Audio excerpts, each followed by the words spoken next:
Hello students, Calcutta university philosophy minor same 5।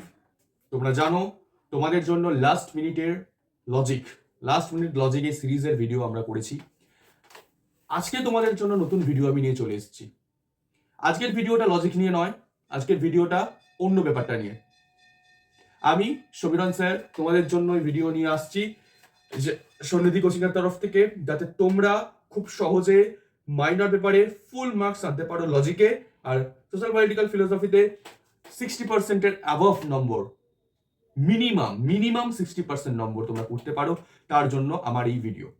আজকে social political philosophy নিয়ে ভিডিওটা করছি। তোমরা জানো সোশ্যাল পলিটিক্যাল ফিলোসফিতে কত কিছু পড়তে হচ্ছে, কম সিলেবাস নয়, বৃহৎ সিলেবাস। সঙ্গে যারা অনার্সের পেপার রয়েছে, যারা মানে মেজরের পেপার রয়েছে, তাদেরকে সেই পেপারগুলো তো পড়তেই হচ্ছে, সঙ্গে এই ফিলোসফি পেপারের দুখানা পেপার পড়তে হচ্ছে। আর যাদের মাইনর তাদেরও তো কত পড়তে হচ্ছে। তো সেই জন্য আমি তোমাদের পরীক্ষার কটা দিন, তাই জন্য লাস্ট মিনিটের সাজেশন নিয়ে চলে এসেছি। আজকে আমরা জেনে নেবো সোশ্যাল পলিটিক্যাল ফিলোসফিতে কোন কোন সাজেস্টিভ কোয়েশ্চেন্স গুলো করলে তোমরা খুব সহজে নম্বর পেয়ে যেতে পারো। আগে দেখে নিই কি তোমাদের পড়তে হয়েছে। তোমাদের প্রথমত পড়তে হচ্ছে সিলেবাস অনুযায়ী, প্রথমে হচ্ছে সমাজ দর্শনের কয়েকটি মৌলিক প্রত্যয়ের মধ্যে সমাজ, সম্প্রদায়, সংঘ, সমিতি, অনুষ্ঠান, প্রতিষ্ঠান, পরিবার, এই জায়গাটা পড়তে হচ্ছে। তারপরে শ্রেণী ও জাতি তত্ত্বের মধ্যে বর্ণাশ্রম, মার্কসের বক্তব্য, এটা সিলেবাস অনুযায়ী রয়েছে। তারপরে যে ব্যক্তি ও সমাজের সম্পর্ক বিষয়ক মতবাদ, ব্যক্তি ও সমাজের সম্পর্ক বিষয়ক মতবাদের মধ্যে তোমাদের সামাজিক চুক্তির মতবাদ, হবস লক রুসো, আঙ্গিক মতবাদ, ভাববাদ, এই তিনটে পড়তে হবে। বর্ণাশ্রম পড়তে হবে। সামাজিক পরিবর্তন সম্পর্কে মার্কস আর এঙ্গেলসের বক্তব্য পড়তে হবে। সামাজিক পরিবর্তন বিষয়ে মার্কস আর এঙ্গেলসের বক্তব্য পড়তে হবে। লাস্ট, রাজনৈতিক আদর্শ হিসাবে গণতন্ত্র পড়তে হবে। এত কিছু, এগুলো আমি ছোট করে বললাম, এর ভেতরে অনেক অনেক বড় বড় বিষয় রয়েছে। এত কিছু এটুকু সময়ের মধ্যে হবে কি করে? তাই জন্য আমি তোমাদের জন্য এনেছি এই সাজেস্টিভ ভিডিও। সেখানে মেরে গেটে 8-10টা কোয়েশ্চেন, মেরে গেটে 8 থেকে 10টা কোয়েশ্চেন করলে তুমি পরীক্ষাতে 100% কমন পাবে। সঙ্গে আরো কিছু থাকছে। কি থাকছে? সঙ্গে থাকছে নোটসের সুযোগ, সঙ্গে থাকছে ডাউট সলভিং ক্লাস। যদি তোমরা চাও আমি তোমাদের সাজেশন দিয়ে দেবো। এবার তোমরা কমেন্টে জানাবে তোমাদের কোথায় অসুবিধা। সেই জন্য ডাউট সলভিং ক্লাস চলে আসবে। নোটস লাগলে কি করতে হবে বলছি। প্রথমে চলে আসি সাজেশনস করতে হবে, কি কি কোয়েশ্চেন্স আছে। আচ্ছা, প্রথমেই বলছিলাম সমাজ দর্শনের কয়েকটি মৌলিক প্রত্যয়ের মধ্যে সমাজ, সংঘ, সমিতি, অনুষ্ঠান, প্রতিষ্ঠান, পরিবার, এই জায়গাটা রয়েছে। এই জায়গার মধ্যে খুব ইম্পর্টেন্ট, এই জায়গার মধ্যে ইম্পর্টেন্ট হচ্ছে তোমার সম্প্রদায়, সংঘ আর পরিবার।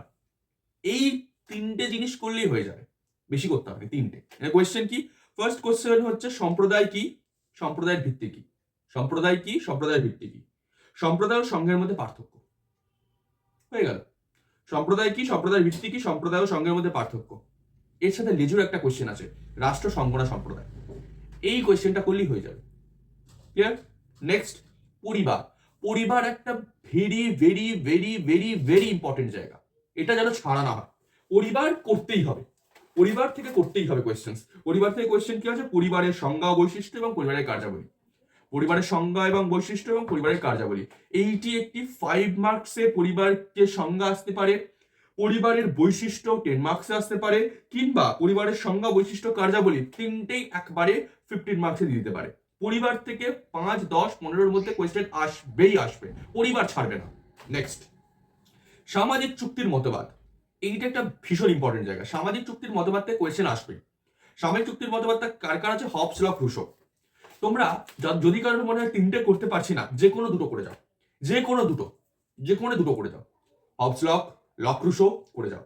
এখান থেকে হয়তো 10 নম্বরে বলে দিলে সামাজিক চুক্তির মতবাদে হবস আর লকের বক্তব্যটি লেখো, আসতেই পারে। এইটা যেন না ছাড়া হয়, সামাজিক চুক্তির মতবাদ। যদি তোমাদের মনে হয় সামাজিক চুক্তির মতবাদ এবং পরিবার এই দুটো খুব ইম্পর্টেন্ট, এই দুটো তোমাদের ডাউট সলভিং ক্লাস দরকার, তুমি আমাকে বলো, তার ভিডিও চলে আসবে। কিংবা নোটস লাগলে কি করতে হবে বলছি। নেক্সট, বর্ণাশ্রম। বর্ণাশ্রম ভারতীয় রাজনৈতিক ভাবনায় বর্ণাশ্রমের গুরুত্ব কি, বর্ণাশ্রম কি, এই একটা কোয়েশ্চেন তোমাদের ইম্পর্টেন্ট। এটা ইম্পর্টেন্ট, না করলেও চলবে। কিন্তু নেক্সট, মার্কস আর গান্ধী একটাকেও ছাড়া যাবে না। মার্কসের দ্বন্দ্বমূলক বস্তুবাদ অবশ্যই করতে হবে। আরেকটা আছে না শ্রেণীতত্ত্ব, প্রথমে বলছিলাম সিলেবাস অনুযায়ী একবার মার্কস পড়ে নেবে, দুটোর জন্য প্রিপারেশন হয়ে যাবে। যদি সেই রকম নোটস চাই আমি দিয়ে দেবো, শুধু একটা মেসেজ করবে, নোটসের ব্যবস্থা হয়ে যাবে। মার্কস সম্পর্কে আমার এমন একটি নোটস রয়েছে যে নোটটি তুমি পড়লে মার্কস থেকে যাই কোয়েশ্চেন আসুক তুমি উত্তর দিতে পারো, এরকম একটি নোট আমার কাছে রেডি আছে।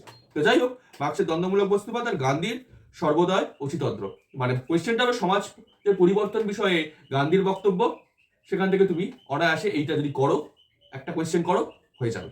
এটাতে তোমাদের 10-এ বা 15-এ আসবে, আমার মনে হয় না 15-এ আসবে, 10-এই আসার চান্স বেশি। লাস্ট, গণতন্ত্র। গণতন্ত্র চ্যাপ্টারটা থেকে তোমার 2-3টে কোয়েশ্চেন আসবে, ইম্পর্টেন্ট, আসবে নয় ইম্পর্টেন্ট। প্রত্যক্ষ পরোক্ষ গণতন্ত্র, গণতন্ত্র কি, প্রত্যক্ষ গণতন্ত্রের মধ্যে পার্থক্য, এই একটা কোয়েশ্চেন আসবেই, লিখে নাও, আসবেই। নেক্সট, গণতন্ত্রের দোষ গুণ, এই একটা কোয়েশ্চেন। এই দুটো কোয়েশ্চেন গণতন্ত্র থেকে করো, কমন পেয়ে যাবে।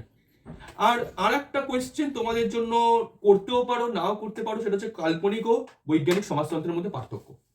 কাল্পনিক ও বৈজ্ঞানিক সমাজতন্ত্রের মধ্যে পার্থক্য, এই কয়েকটা কোয়েশ্চেন, মাত্র এই কয়েকটা কোয়েশ্চেন যদি তুমি করতে পারো, আমি তোমাদের অ্যাসিওর করতে পারি পরীক্ষাতে 100% কমন পাবে, 100% কমন পাবে, এই গ্যারান্টি আমি দিচ্ছি। 100% কমন পাবে, প্লাস যদি ঠিকঠাক করে যেতে পারো, যদি ঠিকঠাক তৈরি করে যেতে পারো, 60%-এর নম্বর কেউ আটকাতে পারবে না। আর যদি আমার নোট পড়ে যাও, যদি তোমার নোট লাগে, আমার নোট পড়ে যাও, 70% মিনিমাম, 70% মিনিমাম। তাই তোমাদের নোট লাগে কি করবে, নিচে হোয়াটসঅ্যাপ নাম্বার দিয়েছি, হোয়াটসঅ্যাপে তুমি লিখবে SEM5 মাইনর, SEM5 মাইনর, এটা লিখে একটা নিচের নাম্বারে আমাকে হোয়াটসঅ্যাপ করে দেবে, তোমার নোটের ব্যবস্থা আমি করে দেবো। তাহলে তোমাদের কি কি সাজেস্টিভ কোয়েশ্চেন্স আছে সেটা বলে দিলাম, এই সাজেশনটা ফলো করো, এই সাজেশনটা ফলো করলে তোমাদের 100% কমন পাবে, এই অ্যাসিওর তো আমি করেই দিয়েছি।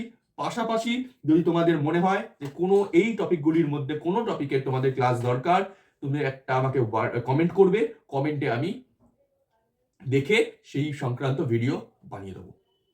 সময় হাতে আছে, তাই জন্য এত তাড়াতাড়ি আমি সাজেশনটা দিলাম, কারণ হচ্ছে যাতে তোমাদের কোনো প্রবলেম না হয়, তাই তোমাদের ডাউটসটা বুঝে আমি সেই অনুযায়ী ভিডিও আপলোড করে দিতে পারি।